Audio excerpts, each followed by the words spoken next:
déloyale, il leur imposera des choses déloyales le moment venu, lorsque lui, il aura son intérêt à défendre. C'est évident. Il s'est engagé à ne jamais être PDG et président du conseil d'administration. Il détient tous les pouvoirs. Donc en termes de démocratie, de gestion d'entreprise, je trouve que ça frise quand même la dictature financière. Vous voyez, c'est ça le danger aussi. Au-delà de tous les problèmes de corruption, il y a un vrai problème de gouvernance d'entreprise. Ils viennent avec du grain, quelque chose de nouveau, une ouverture. On en a fait une ouverture. On a laissé passer les camions, on alimente la culture au charbon, on a laissé passer les trains de Tata Steel. On n'en est même plus à dire, on exige une date de redémarrage de phono, parce qu'on a compris que de toute façon là-dessus. Mais on veut des garanties, notamment en termes d'investissement. Des investissements de pérennisation d'entreprise. Pas les 2 millions qui sont uniquement dédiés à la réparation. Ça, c'est que de la réparation. Donc si on a des éléments qui vont dans ce sens-là, là on reviendra, on fera le point entre nous et on décidera de la suite à donner. Mais ça peut être un message, je veux dire, positif. S'ils vont dans ce sens-là, je pense que ça peut apaiser la situation. Je vous donne un exemple. On a besoin d'un investissement important à la Coupe continue. Il est estimé entre 15 et 20 millions. Et en plus, on dit, on est même prêt à dire, on est d'accord pour trouver un échéancier pour faire les travaux.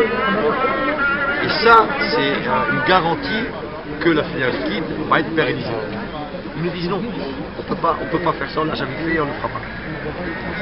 Donc, et les investissements pluriannuels, c'est pas dans la tradition du groupe, ça ne se fera pas. Donc ça veut dire circuler, il n'y a rien à voir. Mais oui, mais le problème qu'il y a, c'est que les 15 millions d'euros, alors déjà hier au cadre, on leur a rappelé quoi. Ils ont reconnu que les 15 millions d'euros qu'on a eu en plus, même si c'est le gazomètre et la galvanisation, c'est quand même grâce à notre action. Parce qu'au départ, c'était la bulle. C'était la bulle. Mais ceci étant dit, les investissements qu'ils nous proposent ne pérennisent en rien la filière liquide. Parce que une coquerie, la coquerie elle tourne, elle n'est pas arrêtée, et le coq on en a besoin à Serre-à-Manche, à Dunkerque, pardon. L'usibor, la soudeuse laser c'est très bien, mais on nous refuse l'investissement du train chaud où il faut augmenter la puissance des cages de laminage, parce que c'est un acier assez dur, et si on n'a pas ça, on ne peut pas laminer de l'usibor ici. Ça voudrait, alors que ça a été accepté à Dunkerque et à Gand, ça voudrait dire que demain, on n'aurait même plus des brames d'usibor, on aurait des bobines d'usibor.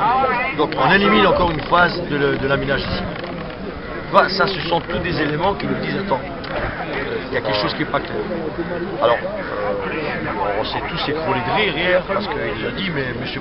Van Poelvoorde est prêt à vous signer une lettre dans laquelle il serait écrit que l'arrêt n'est que provisoire. On était pliés de rire. Franchement, j'avais mal au trip tellement je riais. Il décide de rien, il est obligé d'en référer à Mittal, c'est-à-dire que là on a une famille qui détient tous les pouvoirs du groupe. Alors c'est dangereux pour nous, mais c'est dangereux y compris pour les actionnaires. J'espère qu'ils vont finir par le comprendre. Quand on a un directeur qui est président-directeur général ArcelorMittal, président du conseil d'administration, qui détient tous les pouvoirs, directeur financier le fils, je veux dire quelque part, on est dans une entreprise qui est une dictature. Hein? Je ne suis pas sûr que les actionnaires, les fonds de pension, pas les fonds, ils aiment beaucoup les dictatures, enfin quoi que les dictatures qui leur rapportent de l'argent, ils sont prêts à fermer les yeux, ça c'est vrai. Mais voilà, mais c'est un vrai problème. Je pense que c'est une des rares multinationales qui est gérée comme ça. C'est une famille qui gère. La période actuelle, nous avons les CRS, alors que ce sont des salariés qui dépendent de l'origine, ça la fout mal dans le paysage actuel. Et donc, pour essayer de trouver une solution intermédiaire, on nous propose une médiation. Mais on espère que dans cette médiation, il y aura quelque chose de concret. Si c'est uniquement pour nous dire que les choses vont mal, ça sera sans nous. Vous me troublez là. Franchement, je ravage plus jamais. C'est bien, regardez.